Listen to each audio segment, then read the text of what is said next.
अस्सलाम वालेकुम प्यारे बच्चों। आज हम न्यू चैप्टर स्टार्ट करेंगे दैट इज़ केमिकल इक्विलिब्रियम। ठीक है।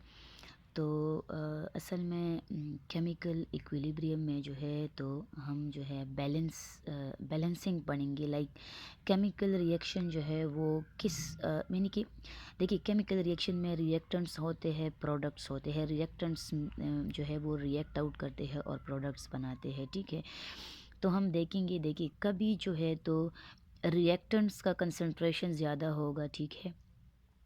फिर जब रिएक्टेंट्स जो है वो रिएक्ट आउट करेंगे और प्रोडक्ट्स बनाएंगे तो प्रोडक्ट का कंसंट्रेशन तब ज़्यादा होगा।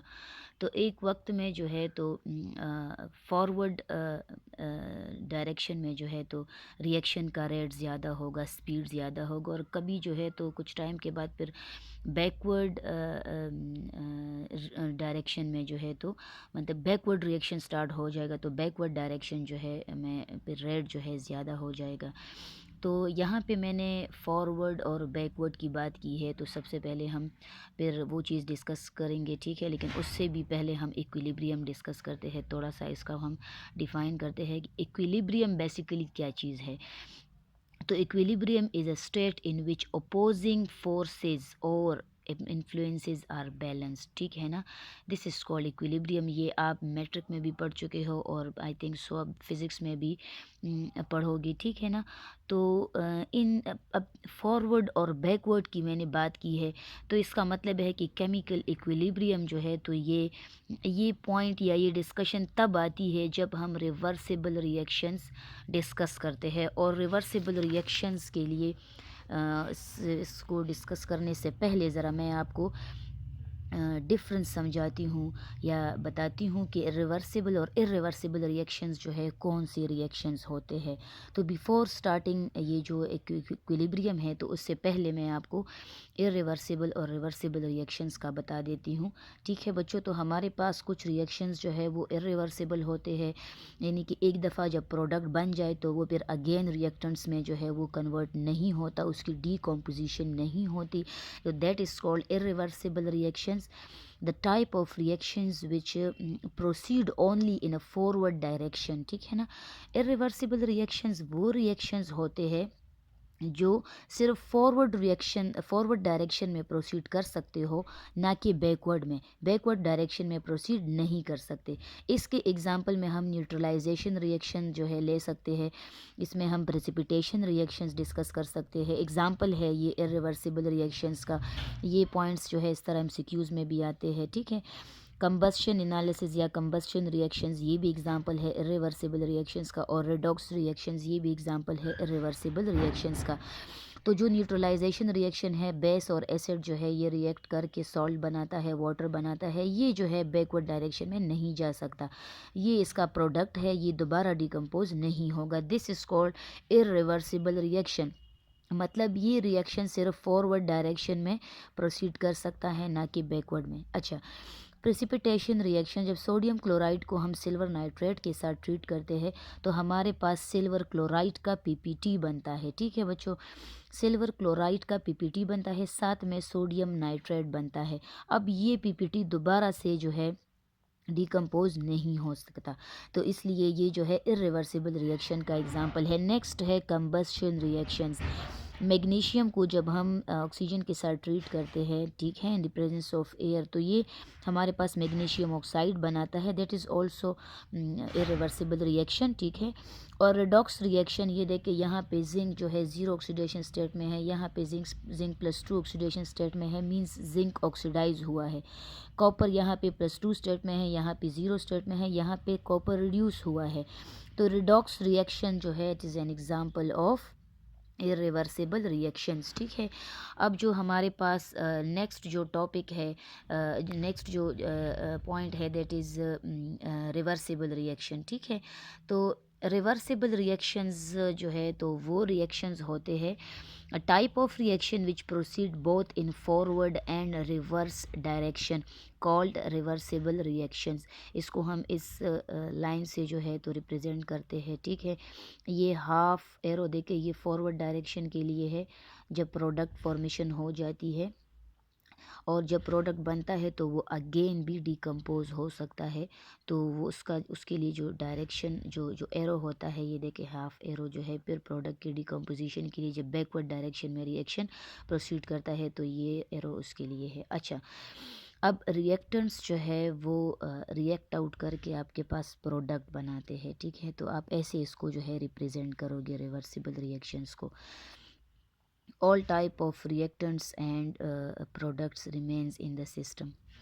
ये इसके लिए एक पॉइंट है कि रिवर्सिबल रिएक्शंस में जितनी भी आपके पास लेट सपोज रिएक्टेंट्स है या प्रोडक्ट्स है, ठीक है, तो वो सिस्टम में रहेंगे, ऑल द टाइम सिस्टम में रहेंगे। चाहे आप लॉन्ग टाइम के लिए भी रिएक्शन को जो है तो कैरी आउट करते हो, तब भी आपके पास रिएक्टेंट्स होंगे।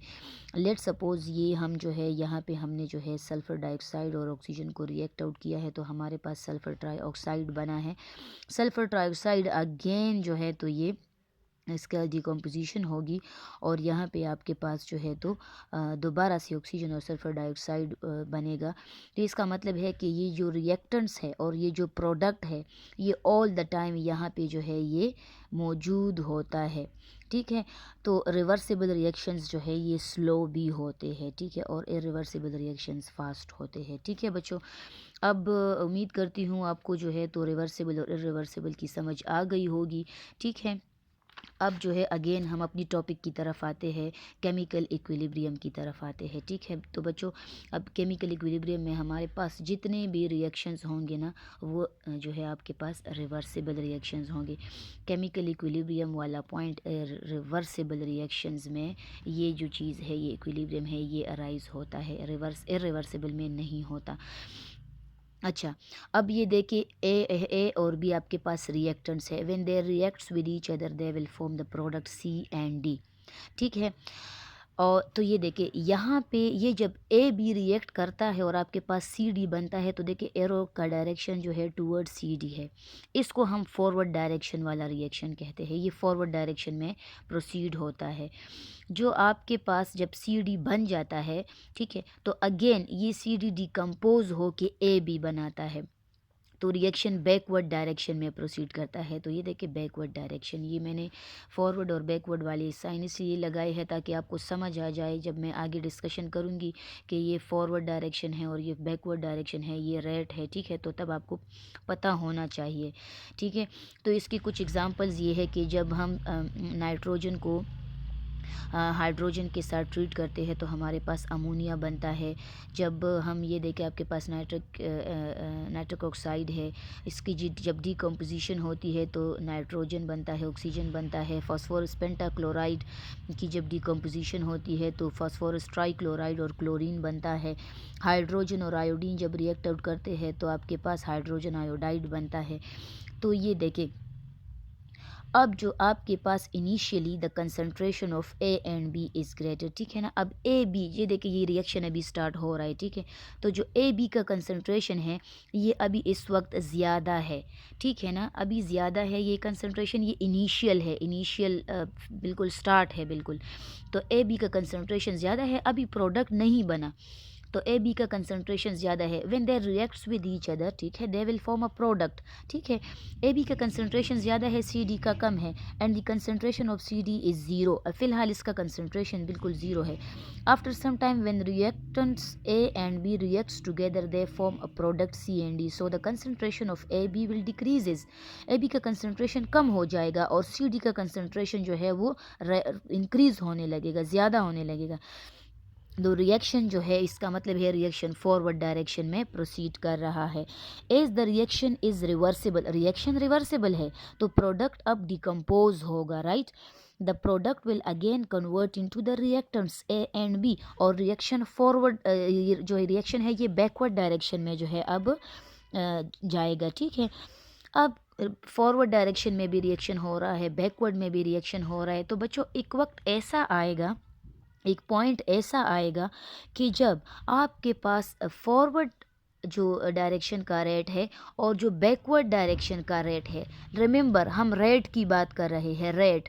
तो फॉरवर्ड डायरेक्शन और बैकवर्ड डायरेक्शन का जो रेट है, जिस स्पीड के साथ ये फॉरवर्ड और बैकवर्ड डायरेक्शन में जा रहे हैं, वो स्पीड जो है, वो रेट जो है, वो इक्वल हो जाएगी।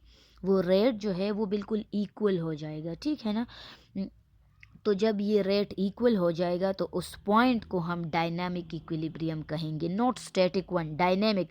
क्योंकि अभी भी रिएक्शन हो रहा है, बैकवर्ड फॉरवर्ड डायरेक्शन में रिएक्शन हो रहा है, लेकिन इक्विलिब्रियम है, दोनों का रेट बराबर है, दोनों का रेट बराबर है। तो इसलिए हम इसको डायनामिक इक्विलिब्रियम कहते हैं, नॉट अ स्टैटिक वन, ठीक है। तो इसके लिए देखिए मैंने एक ग्राफ बनाया हुआ है, ठीक ठीक है। ये देखिए, ये और ये एग्जांपल में मैंने यहाँ पे अमोनिया लगाया हुआ है कि सोडियम और हाइड्रोजन का कंसंट्रेशन स्टार्ट में ज़्यादा है, ठीक है, और इसका कंसंट्रेशन अमोनिया का कम है। With the passage of time इसका कंसंट्रेशन ज़्यादा हो जाता है और ये डिकम्पोज होके अगेन जो है टूवर्ड्स द रिएक्टेंट साइड जो है ये टूटने लगता है। तो एक वक्त आता है जब रेट ऑफ फॉरवर्ड डायरेक्शन और rate of backward direction equal हो जाता है। तो देखिए, rate of formation of ammonia and rate of, इस डायरेक्शन में rate of formation of ammonia है, इस डायरेक्शन में rate of decomposition of ammonia है, विच इज़ इक्वल। तो लेकिन कांस्टेंट कंसंट्रेशन ऑफ अमोनिया होगा, कंसंट्रेशन अमोनिया का सेम होगा, कंपोजिशन और फॉर्मेशन बिल्कुल सेम होगी। तो ये देखिए, प्रोडक्ट तो स्टार्ट में ज़ीरो है ना, तो ज़ीरो से मैंने स्टार्ट लिया हुआ है, और रिएक्टेंट्स का तो कंसंट्रेशन ज़्यादा है, तो ये देखिए मैंने ऊपर से ये लाइन लिया हुआ है। तो ये देखिए कंसंट्रेशन रिएक्टेंट का with the passage of time decrease हो रहा है, और प्रोडक्ट का concentration with the passage of time increase हो रहा है। तो एक वक्त ऐसा आता है जब आपके पास केमिकल इक्विलिब्रियम इस्टेब्लिश हो जाता है, और इस पॉइंट पे rate of forward reaction will be equal to rate of backward reaction, ठीक है प्यारे बच्चों। अब जो आपके पास नेक्स्ट टॉपिक है that is law of mass action, ठीक है। तो लॉ ऑफ मास एक्शन जो है ये अब हम डिस्कस करेंगे, ठीक है। तो this is a quantitative expression, ठीक है, this is a quantitative expression. तो it was put forward in 1864, ये डिस्कवरी इसकी 1864 में हुई थी। तो लेट सपोज़ हमारे पास एक रिएक्शन है ए एंड बी, जो कि आगे जाके आपके पास जो है प्रोडक्ट बनाता है, ठीक है ना। प्रोडक्ट में भी सी और एन डी होगा, ठीक है। तो अब जो है यहाँ पे ये देखिए, लेट सपोज़, तो ये देखिए लेट सपोज़ प्रोडक्ट आपके पास जो है सी है और डी है, सी और डी। ये जो ए, छोटा वाला ए बी है और छोटा वाला सी डी है, यानी कि जो small A B C D है, दे शोज़ दी स्टैकोमेट्रिक कोफिशिएंट्स, ठीक है। और ये ए बी और ये जो big A B C D है जो कैपिटल है, तो ये जो है ये क्या है, ये आपके पास कंसंट्रेशंस है, ठीक है। तो अब रेट ऑफ रिएक्शन जो है वो डिपेंड करता है कंसंट्रेशन ऑफ ए बी पे, फॉरवर्ड डायरेक्शन है ना, फ़िलहाल मैंने सिर्फ एक ही डायरेक्शन लगाया हुआ है, ठीक है। तो रेट ऑफ जो रिएक्शन होगा वो डिपेंड करेगा कंसंट्रेशन ऑफ ए बी, मतलब कि अगर ए बी का कंसंट्रेशन ज़्यादा है तो रेट ऑफ द रिएक्शन, जो फॉरवर्ड डायरेक्शन में रिएक्शन है, इसका रेट ज़्यादा होगा। अगर कंसंट्रेशन इसकी कम है तो रेट ऑफ फॉरवर्ड रिएक्शन भी कम होगा, ठीक है। तो हम कहते हैं, मैथमेटिकली हम लिख सकते हैं कि रेट ऑफ फॉरवर्ड रिएक्शन यानी कि R F is directly proportional to concentration of A and B. ये जो आपके पास स्टैकोमेट्रिक कोफिशिएंट्स होंगे ए बी, ये ऊपर जो है आ जाएंगे, और ये जो हमने ये लगाई हुई है ये ब्रैकेट्स, ये मोलर कंसंट्रेशन को शो करता है, concentration of A, concentration of B, और ये ए और B, small A B, they are coefficients. तो हम जब ये प्रोपोर्शनलिटी साइन को रिमूव करेंगे तो हमारे पास रेट कांस्टेंट के आएगा, रेट कांस्टेंट के आएगा। तो आर एफ यानी कि R of forward direction, R represents rate of forward direction, R F is equal to K, और molar concentration of A raise to the power आपके पास जो स्टैकोमेट्रिक कोफिशिएंट है और बी, ठीक है। अब जो ए बी है ये एक्टिव मासेस है which are taking part in a reaction, they are called active masses और molar concentration of reactant A and B, while small A B are the stoichiometric coefficients of reactants A B. अब प्यारे बच्चों, जो active masses है, they are those masses which actively participate in a reaction. ठीक है ना। तो बच्चों, असल में इस तरह है ना कि जो रिएक्शन होता है, कंटेनर में जो रिएक्शन हो रहा है, ठीक है, तो ज़रूरी नहीं है कि जितने आपके पास ए बी मॉलिक्यूल होंगे वो सारे पार्टिसिपेट करेंगे, ज़रूरी नहीं है। कुछ पार्टिसिपेट करते हैं और कुछ पार्टिसिपेट जो है तो वो नहीं करते। ठीक है। इसका मैं आपको एक एग्ज़ाम्पल ऐसा दे देती हूँ कि लेट्स सपोज़ आप जब कपड़े वग़ैरह धोते हो ना, कपड़े धोते हो, या लेट्स सपोज़ शूज़ वग़ैरह कुछ आपने धोया हुआ हो और वो आप धूप में रख देते हो, ठीक है ना। तो शूज़ का जो अपर वाला जो पोर्शन है वो बिल्कुल धूप के साथ जो है इन कांटेक्ट होता है, ठीक है ना। वो बिल्कुल सन रेज़ेस जो है उस पे पड़ती है, वो इसके साथ इन कांटेक्ट होता है, ठीक है। तो उसका जो अपर वाला जो शूज़ का जो अपर वाला पोर्शन होता है वो जल्दी सूख जाता है। लोअर वाला जो पोर्शन होता है, ठीक है, जो तो वो जो है वो थोड़ा-सा बाद में जो है वो ज़्यादा टाइम लेता है, क्योंकि जो अपर वाला जो पोर्शन है शूज़ का वो डायरेक्टली इन कॉन्टैक्ट होता है विद धूप के साथ, ठीक है ना। तो उस जो वाटर के मॉलिक्यूल्स होते हैं वो जो है वो एवापोरेट हो जाते हैं, ठीक है, अपर वाले पोर्शन से एवापोरेट हो जाता है, वो इन कॉन्टैक्ट होते हैं, वो एक्टिवली पार्टिसिपेट करते हैं, ठीक है ना, रिएक्शन में एक्टिवली, एवापोरेशन में एक्टिवली पार्टिसिपेट करते हैं, ठीक है। तो इस तरह मिसाल इसकी भी है। तो दे आर कॉल्ड, जो एक्टिवली पार्टिसिपेट करते हैं, they are called active masses, ठीक है ना। अब हम कहते हैं कि ये पहले मैं आपको फॉरवर्ड और बैकवर्ड की बात समझा देती हूँ। ये बैकवर्ड डायरेक्शन में भी हम ये पूरा सारा जब फाइंड आउट कर लेंगे इसका एक्सप्रेशन, बाद में मैं आपको सॉलिड के एक्टिव मासेस और लिक्विड के एक्टिव मासेस वो हम यूनिटी में क्यों लेते हैं वो मैं आपको सारा बता दूंगी, ठीक है बच्चों। तो that was for forward reaction. अब लेट सपोज आपके पास जो प्रोडक्ट है सी डी वो डिकम्पोज होके ए बी बनाता है, तो रेट ऑफ रिवर्स रिएक्शन जो है वो डिपेंड करेगा on the concentration of C D. अगर सी डी का कंसंट्रेशन ज़्यादा है तो रेट ऑफ बैकवर्ड डायरेक्शन में जो रिएक्शन होगा वो फास्ट होगा, अगर कंसंट्रेशन कम है तो वो स्लो होगा। तो इसलिए rate of the reverse reaction is directly proportional to R, R is directly proportional to C D, ठीक है। ये small C D stoichiometric coefficients हैं। तो अगर हम ये डायरेक्टली प्रोपोर्शनल जो साइन है इसको अगर हम प्रोपोर्शनलिटी साइन को रिमूव करें तो हमारे पास रेट कांस्टेंट के आर आएगा, ठीक है। तो at equilibrium point, as we know, rate of forward reaction is equal to rate of reverse reaction. इसकी जगह आप बी भी लिख सकते हो, रेट ऑफ बैकवर्ड डायरेक्शन, ठीक है। अच्छा, इक्वल होगा तो आर एफ की वैल्यू भी लिख लो। आर एफ की वैल्यू जो है वो ये है प्यारे बच्चों, आर एफ की वैल्यू ये है और आर रिवर्स की वैल्यू जो है वो ये है, कंबाइन करके लिख लो। तो आप के रिवर्स को आप इधर शिफ्ट कर दो, ये देखो के एफ बाई के आर, और जो ए बी है इसको यहाँ पे सी डी के नीचे ले आओ, तो C D divided by A B, ठीक है। तो प्रोडक्ट का कंसंट्रेशन डिवाइडेड बाय रिएक्टेंट का कंसंट्रेशन, तो हमेशा आपके पास प्रोडक्ट का कंसंट्रेशन ऊपर आएगा, जो रिएक्टेंट का कंसंट्रेशन है वो नीचे आएगा। तो इसका मतलब है अब जो के एफ बाई के आर है दे आर इक्वल टू के, ठीक है, के सी यानी कि कांस्टेंट, ठीक है, के सी है।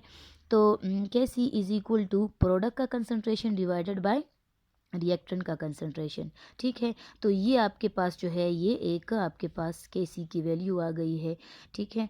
तो इस ये इक्विलिब्रियम पॉइंट है, ठीक है। तो अब जो यहाँ पे कंसंट्रेशंस है, ये जो कंसंट्रेशंस है हम कहते हैं कि सॉलिड और ये लेट सपोज आपके पास रिएक्टेंट्स या प्रोडक्ट्स जो है वो सॉलिड या लिक्विड स्टेट में है। लाइक लेट सपोज यहाँ पे मेरे पास जो है तो ये है